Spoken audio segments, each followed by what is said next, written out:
Assalamualaikum warahmatullahi wabarakatuh.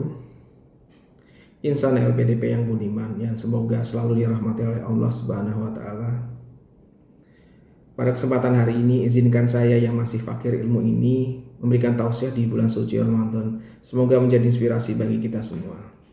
Saya mengambil tema tentang donor darah sebagai salah satu cara bersyukur untuk meningkatkan hablum minan nas.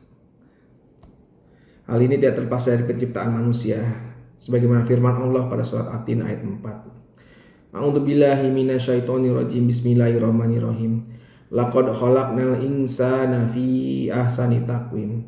Sungguh kami telah menciptakan manusia dalam bentuk sebaik-baiknya. Manusia dibekali fisik, psikis, akal, dan kebebasan berpikir untuk dapat menghasilkan ilmu sehingga menciptakan teknologi untuk kesejahteraan manusia. Dari aspek fisik, manusia dibekali oleh sistem peredaran darah, berfungsi untuk mendistribusikan nutrisi, oksigen, dan hormon ke seluruh tubuh melalui sel-sel darah manusia.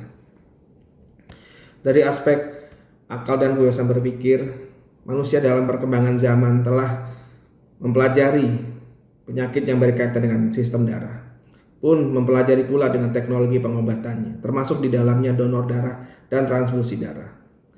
Adapun kondisi yang memerlukan pasokan darah antara lain kecelakaan dan pasca operasi yang membutuhkan darah pengganti, pengobatan kanker, dan pengobatan penyakit darah lainnya. Dari aspek psikis, manusia ketika diberikan sakit oleh Allah hendaknya harus dihadapi dengan rasa sabar dalam menjalani cobaan penyakit yang diderita tersebut. Pun terhadap orang yang sehat juga harus punya rasa empati dan rasa bersyukur. Salah satu rasa bersyukur yaitu menjadi pendonor darah, mendermakan darahnya, mendermakan sebagian nyawa yang ada di dalamnya kepada yang sedang sakit.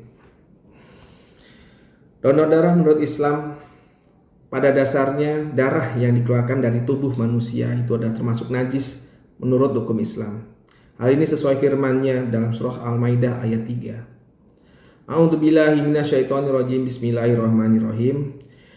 Innama harrama 'alaikumul maitata waddama walah mal hingzi riwama ahilla bihi li ghairillah famanih durra ghaira baghi wala adin fala itsma alaih innallaha ghafurur rahim.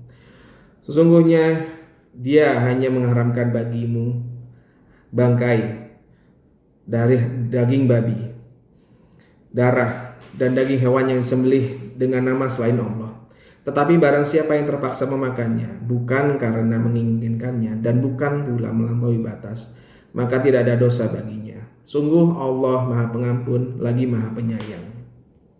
Artinya dalam hal ini, dalam keadaan darurat, dalam keadaan membutuhkan darah, maka donor darah itu menjadi dibolehkan dan hanya untuk ditransfusikan kepada pasien yang membutuhkan darah. Dengan membantu orang yang membutuhkan darah itu berarti kita juga memelihara kehidupan seseorang. Allah berfirman dalam surah Al-Maidah ayat 32. A'udzubillahi minasyaitonirrajim. Bismillahirrahmanirrahim. Wa man ahyaha faka'annama ahyan nasa jami'a. Barang siapa yang memelihara kehidupan seseorang manusia, maka seakan-akan dia telah memelihara kehidupan semua manusia. Pun apabila ganjaran pahala yang diberikan sebagaimana firman Allah dalam surah Az-Zalzalah ayat 7 dan 8. A'udzubillahi minasyaitonirrajim. Bismillahirrahmanirrahim. Faman ya'mal mithqala dzarratin khairan yarah wa may ya'mal mithqala dzarratin syarran yarah. Maka barang siapa yang mengerjakan baik itu kebaikan ataupun keburukan, niscaya akan mendapatkan balasan dari masing-masing perbuatan. Semoga Ramadan kali ini membentuk kita menjadi manusia yang lebih berguna, bermanfaat, agar menjadi manusia yang bertakwa seutuhnya. Akhirul kalam. Wassalamualaikum warahmatullahi wabarakatuh.